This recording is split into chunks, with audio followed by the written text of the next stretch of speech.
हरे कृष्णा। तो श्रीमद् भागवत महापुराण स्कंद 4 और आज की कथा है पृथु की उत्पत्ति और राज्याभिषेक। और कल के भाग में हमने पढ़ा था वेन का राज्याभिषेक और आज की कथा है पृथु की उत्पत्ति और राज्याभिषेक। तो थोड़ा मंगलाचरण करते हैं, फिर उसके बाद कथा शुरू करेंगे। ओम अज्ञानतिमिरान्धस्य ज्ञानाञ्जनशलाकया चक्षुरुन्मीलितं येन तस्मै श्रीगुरुवे नमः। श्रीचैतन्यमनोऽभीष्टं स्थापितं येन भूतले स्वयं रूपः कदा मह्यं ददाति स्वपदान्तिकम्। वन्देऽहं श्रीगुरो श्रीयुतापदकमलं श्रीगुरून् वैष्णवांश्च श्रीरूपं साग्रजातं सहगण रघुनाथान्वितं तं सजीवं साद्वैतं सावधूतं परिजनसहितं कृष्णचैतन्यदेवं श्रीराधाकृष्णपादान् सहगण ललिता श्रीविशाखान्वितांश्च। हे कृष्ण करुणा सिंधु दीनबंधु जगतपते गोपेश गोपिका कांत राधा कांत नमोस्तुते। तप्त कांचन गौरांगी श्री राधे वृंदावनेश्वरी वृषभानुसुते देवी प्रणमामि हरिप्रिये। जयतां सुरतोपंगो मम मंदो मतेर्गति मत सर्वस्य पदाम्भोजो राधा मदन मोहनो। दिव्यद्वृन्दारण्यकल्पो द्रुमादो श्रीमद्रत्नागार सिंहासनस्थो श्रीमद् राधा श्रील गोविंद देवो प्रेष्ठालिभिः सेव्यमानो स्मरामि। श्रीमान रासरसारंभी बंसी वटतटे स्थितः करसन वेणु स्वनिर्गोपीर गोपीनाथ श्रेयस्तु नः। नमः ओं विष्णुपादाय कृष्णप्रेष्ठाय भूतले श्रीमते भक्तिवेदांत स्वामिन इति नामिने। नमस्ते सारस्वते देवे गौरवाणी प्रचारिणे निर्विशेष शून्यवादी पाश्चात्योदेशतारिणे। जय श्री कृष्ण चैतन्य प्रभु नित्यानंद श्री अद्वैत गदाधर श्रीवासादि गौर भक्त वृंदा। हरे कृष्णा कृष्णा कृष्णा हरे हरे हरे राम राम राम हरे हरे। हरे कृष्णा कृष्णा कृष्णा हरे हरे हरे राम राम राम हरे हरे। हरे कृष्णा कृष्णा कृष्णा हरे हरे हरे राम राम राम हरे हरे। ओम नमो भगवते वासुदेवाय। ओम नमो भगवते वासुदेवाय। ओम नमो भगवते वासुदेवाय। नारायणं नमस्कृत्य नरं चैव नरोत्तमं देवीं सरस्वतीं व्यासं ततो जयति मुदीरये। नष्टप्रायेषु अभद्रेषु नित्यं भागवत सेवया भगवत्यो उत्तम श्लोके भक्तिर्भवति नैष्टकी। हरे कृष्णा कृष्णा कृष्णा हरे हरे हरे राम राम राम हरे हरे। हरे कृष्णा। तो आज की कथा है पृथु की उत्पत्ति और राज्याभिषेक। अनंतर ब्राह्मणों ने राजा वेन की भुजा मथी, तब स्त्री पुरुष का जोड़ा उत्पन्न हुआ। उसको देखकर ऋषि उसको भगवान की कला जान प्रसन्न हो कहने लगे कि यह पुरुष भगवान की कला से उत्पन्न हुआ है और यह कन्या लक्ष्मी की कला से हुई है। यह पुरुष आदि राजा पृथु नाम से प्रसिद्ध होवेगा और यह देवी वरोरहा अर्ची पृथु राजा की पत्नी होगी। ब्राह्मण उनकी प्रशंसा करने लगे, गंधर्व गान करने लगे, सिद्ध फूल बरसाने लगे और अप्सराएं नाचने लगी। आकाश में बाजे बजने लगे। वहां देवता, ऋषि, पितृगण, लोकपाल व महादेव को साथ लिए ब्रह्मा जी भी आए और पृथु के दाहिने हाथ में गदाधारी तथा दोनों चरणों में कमल का चिन्ह देखकर ब्रह्मा जी ने प्रभु को हरि की कला मान लिया। राज तिलक देने को सब अभिषेक की सामग्री लाने लगे। नदी, समुद्र, पर्वत, नाग, गौ, पक्षी, मृग, स्वर्ग, पृथ्वी सब भेंट लेकर उपस्थित हुए। महाराज पृथु अभिषिक्त हो अपनी अर्ची नाम पटरानी के साथ अति शोभा को प्राप्त हुआ। महाराज कुबेर ने स्वर्ण सिंहासन भेंट दिया और वरुण ने शीतल जल टपकाने वाला छत्र, वायु ने चमर, धर्म ने ताला, इंद्र ने मुकुट, यमराज जी ने संयमन नाम दंड दिया, ब्रह्मा जी ने ब्रह्ममय कवच, सरस्वती ने उत्तम हार, हरि ने सुदर्शन चक्र और पार्वती जी ने 100 चंद्रनामा ढाल, चंद्र ने घोड़े, त्वष्टा ने सुंदर रथ, अग्नि ने सिंगों से बना हुआ धनुष दिया, सूर्य और पृथ्वी ने बाण, यथेज पहुंचाने वाली पादुका और स्वर्ग ने पुष्पांजलि, खेचरा ने नाट्य, सुंदर गीत, बाजे और अंतर्ध्यान होने की विद्या दी। मुनियों ने सत्य आशीर्वाद, समुद्र ने शंख समर्पण किया और समुद्र, पर्वत, नदी सबों ने पृथु को मार्ग दिया। तब सूत, मागध, बंदीजन पृथु की स्तुति करने को उपस्थित हुए।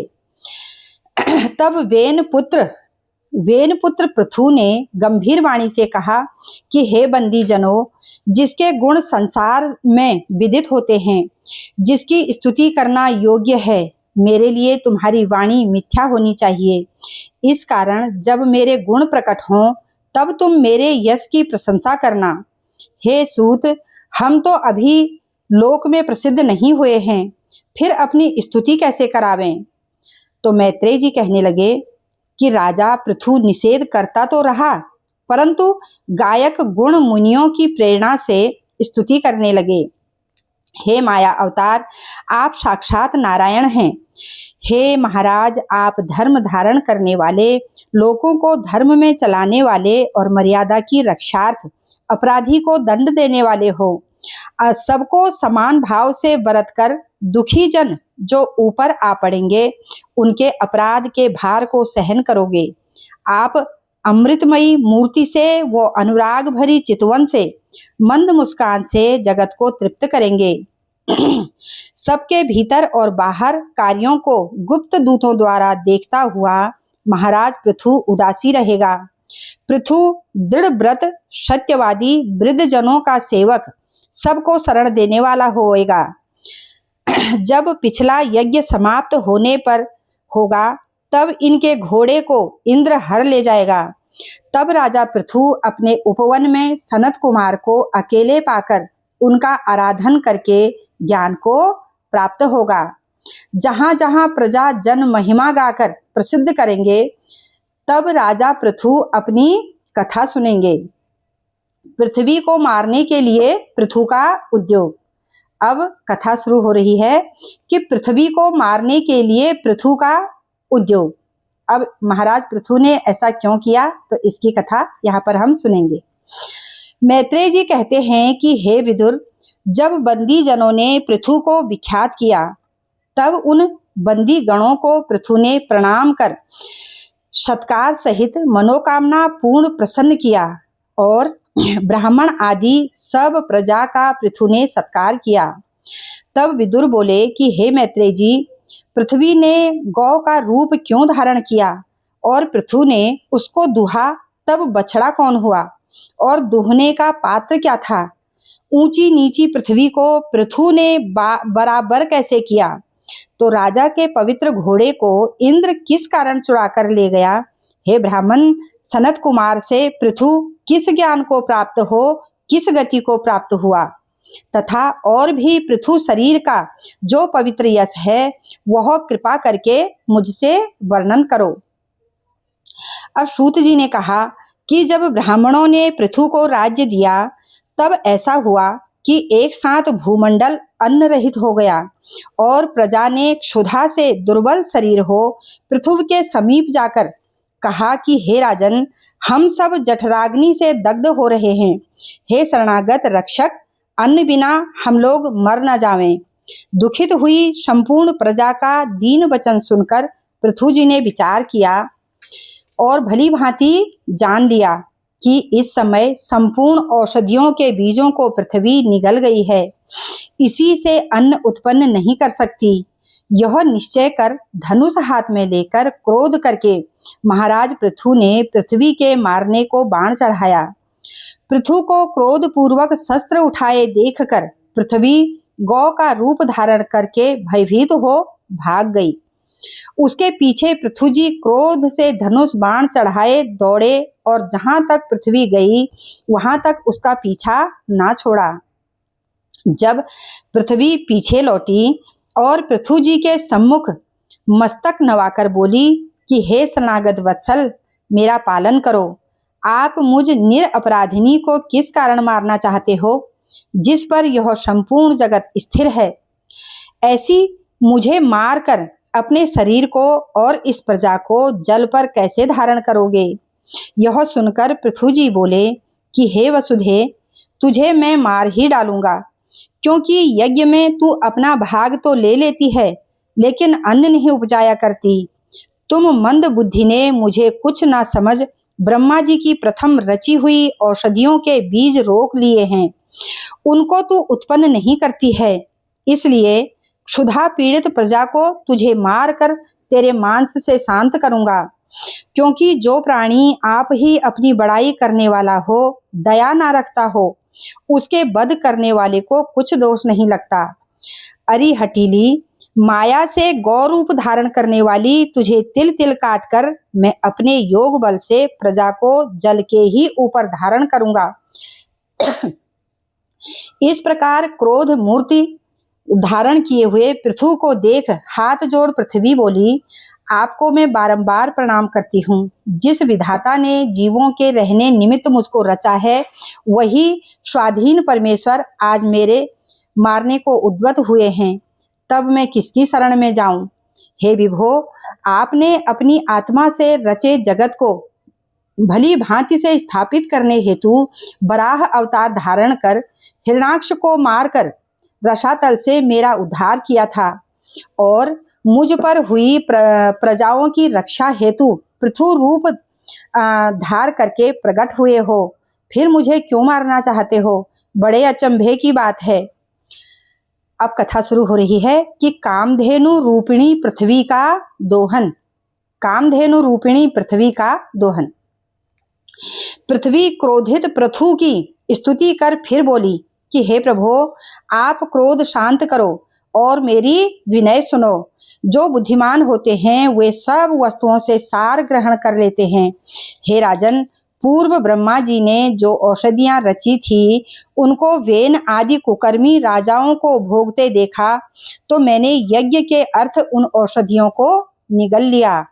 सो निश्चय है कि अब सब औषधियां मेरे शरीर में पच गई हैं। सो महात्माओं के उपाय से और अपने योग बल से आप लेने योग्य हो। हे वीर, प्रथम तो मेरे अनुसार एक बछड़े की कल्पना करो, फिर वैसा ही योग्य पात्र जिससे मैं आपकी दुग्धमय कामनाओं को पूर्ण करूं। हे भूत भावन, आप सबके अर्थ मन वांछित फल देने वाले अन्न की इच्छा करते हो तो एक दूहने वाले को भी नियत करो। मुझको बराबर कर दो जिससे वर्षा का जल ढलकर नहीं जा सके। इस प्रकार पृथ्वी का वचन सुनकर पृथु ने स्वयंभू मनु को बछड़ा बनाया और अपने दोनों हाथों रूप दोहिनी में औषधियां रूप दूध दुहा। ऋषि मुनि आदि 15 जनों ने बृहस्पति को बछड़ा बनाकर इंद्रिय रूप पात्र में वेदमय दुग्ध पृथ्वी से दुहने लगे। सब देवताओं ने सुवर्ण पात्र में कीर्ति ओज बल रूप दुग्ध दोहन किया। गंधर्व अप्सराओं ने विश्वासु को वत्स बनाकर कमल पात्र में सुंदरता मान विद्या मधुरता रूप दूध दुहा। पितरों ने अर्यमा को वत्स बना मिट्टी के पात्र में पितरों के योग्य अन्न को दुहा। विद्याधरों ने कपिल जी को वत्स बनाकर आकाश में विचरने वाली विद्या रूप दूध को दुहा। असुरों ने मय को वत्स बनाकर गुप्त हो जाने के संकल्प मात्र से सिद्ध होने वाली माया रूप दुग्ध को दुहा।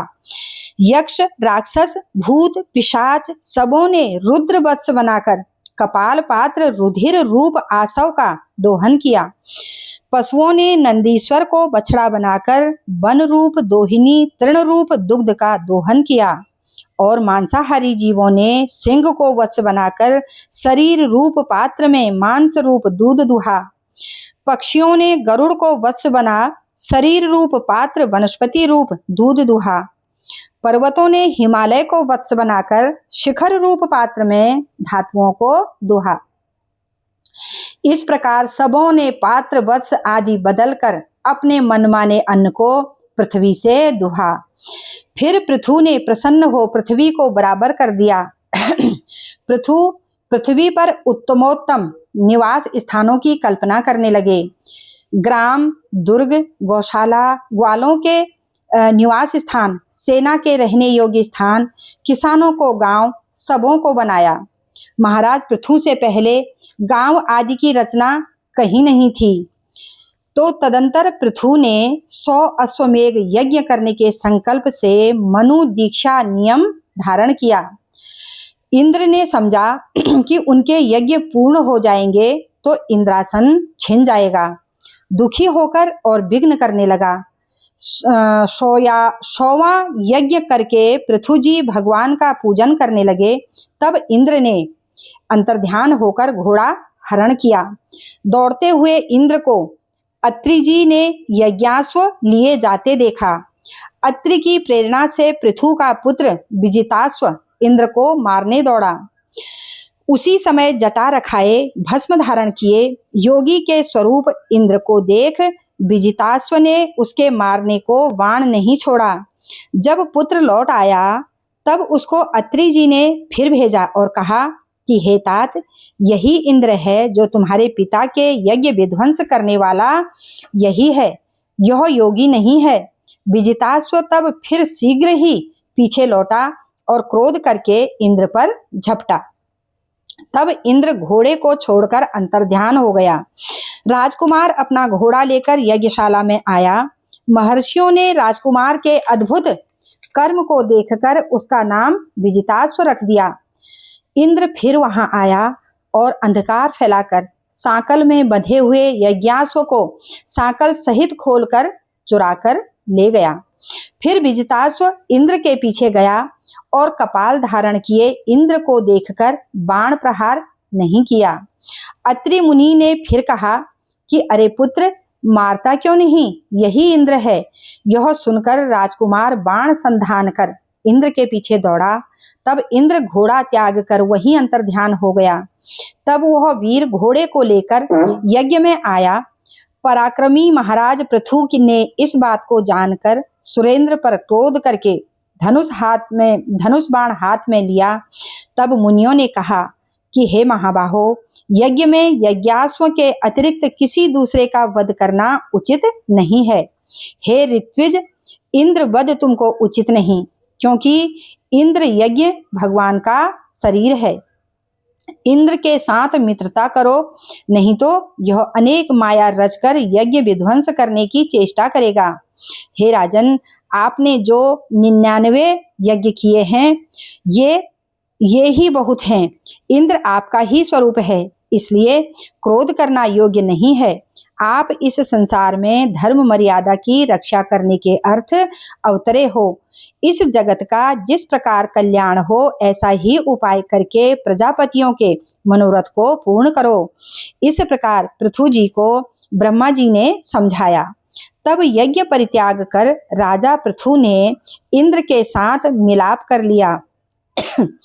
फिर पृथु यज्ञ के अंत में जब अवभूत स्नान कर चुका, तब उस यज्ञ में तृप्त हुए वर देने वालों ने वरदान दिए। ब्राह्मण संतुष्ट होकर पृथु को आशीर्वाद देते हुए बोले कि हे महाबाहो, आपके बुलाने से हम सब यहाँ आए हैं, सो आपने यथोचित सत्कार किया। इस प्रकार पृथु से पूजा सत्कार पाकर आशीर्वाद दे यज्ञ की प्रशंसा करते हुए देव ऋषि अपने अपने स्थानों को चले गए। तो अब कथा शुरू हो रही है कि भगवान विष्णु का पृथु को उपदेश। भगवान विष्णु यहाँ पर पृथु को उपदेश दे रहे हैं। मैत्रेय जी ने कहा कि श्री नारायण जी इंद्र को साथ लेकर वहां आए और प्रसन्न हो पृथु से बोले कि हे राजन, इस इंद्र ने तुम्हारे 100वें यज्ञ में विघ्न किया, इस कारण यह अपराध क्षमा कराना चाहता है। हे नरदेव, साधुजन प्राणियों से द्रोह नहीं करते हैं।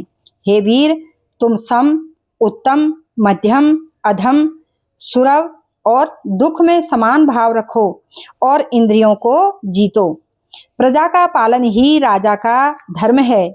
इस प्रकार उस धर्म को प्रधान मानकर उसी को करते हुए प्रजा की रक्षा करोगे तो तुम सबके प्रिय होगे और अपने घर सनकादिक सिद्ध जनों के दर्शन करोगे। हे मानवेंद्र, मुझसे वर मांगो। मैत्रेय जी बोले कि भगवान ने जब इस प्रकार आज्ञा की तब पृथु ने प्रेम पूर्वक दोनों चरणों का स्पर्श कर कर्म से लज्जित हुए इंद्र से मिलकर बैर भाव का परित्याग कर दिया। अनंतर भगवान का पृथु जी ने पूजन किया और भक्ति से भगवान के चरण कमल ग्रहण किए। पृथु ने भगवान का दर्शन किया। पृथु बोले कि हे विभो, आपसे कैसे वर मांगूं? जो वर नारकी लोगों को भी मिल सकते हैं उनको मैं नहीं मांगना चाहता हूँ। हे नाथ, मैं तो मोक्ष की भी इच्छा नहीं करता हूँ जहाँ आपके चरणार बिंद का श्रवण आदि आनंद नहीं है। अतः आप अपनी कथा सुनने को मुझे 10,000 कान दे दीजिए, यह मैं यह मांगता हूँ। हे भगवान, लक्ष्मी जी की नाई लालसा मैं भी करता हूँ, सो एक ही स्वामी और एक ही प्रकार सेवा करने से लक्ष्मी जी का और मेरा द्वेष भाव होएगा ही। परंतु हे जगदीश्वर, जगत माता लक्ष्मी जी के काम में यदि हमारा विरोध भी हो जाएगा तो मेरी सेवा को बहुत मानोगे। आप समदर्शी होने के कारण लक्ष्मी जी का पक्ष नहीं करोगे। हे भगवान, भजन करते हुए पुरुष को जो आप वर मांगो कहते हो, क्या कहते हो? वर मांगो, तो इसको मैं जगत मोहिनी वाणी मानता हूँ। इस प्रकार पृथु ने स्तुति की। तब भगवान ने कहा कि हे राजन, जाओ, तुम हमारी भक्ति को प्राप्त होोगे। जो प्राणी हमारी आज्ञा के अनुसार चलता है वह आनंद को प्राप्त होता है।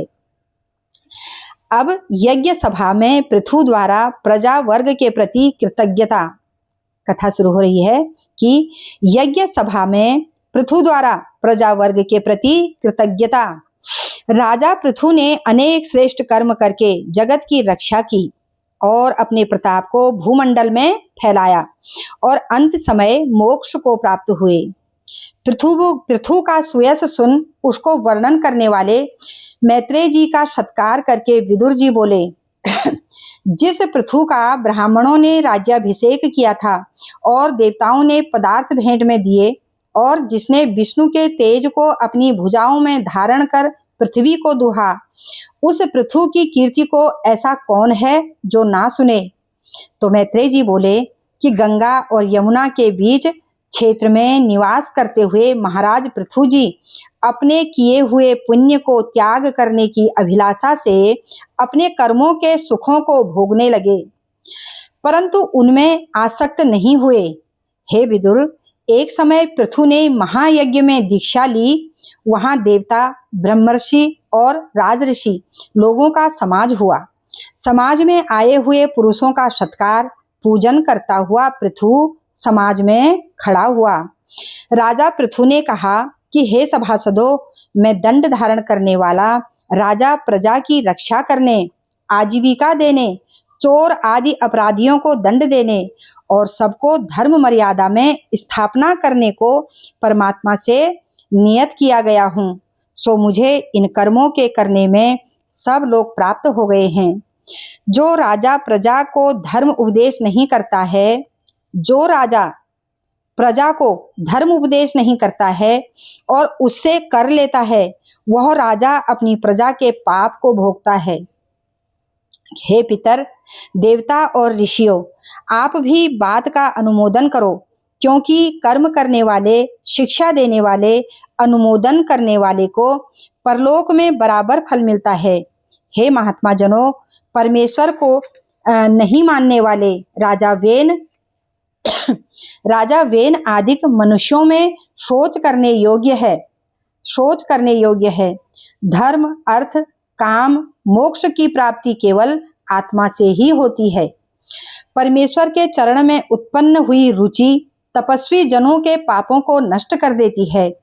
अहो, मेरी प्रजा के लोग नियम धारण करके भगवान का भक्ति से पूजन करते हैं, और मैं प्रार्थना करता हूँ कि समृद्धि ना होने पर भी तप व विद्या में प्रकाशवान ब्राह्मणों का बड़ी समृद्धियों से बढ़ा हुआ राजकुल तिरस्कार ना करे। ये ब्राह्मण दोष रहित, श्रद्धा, तप, मंगल मौन, संयम समाधि धारण करने वाले हैं। मैं उन ब्राह्मणों की चरण रज को अपने मुकुट पर धारण करूं, यही मेरी प्रार्थना है।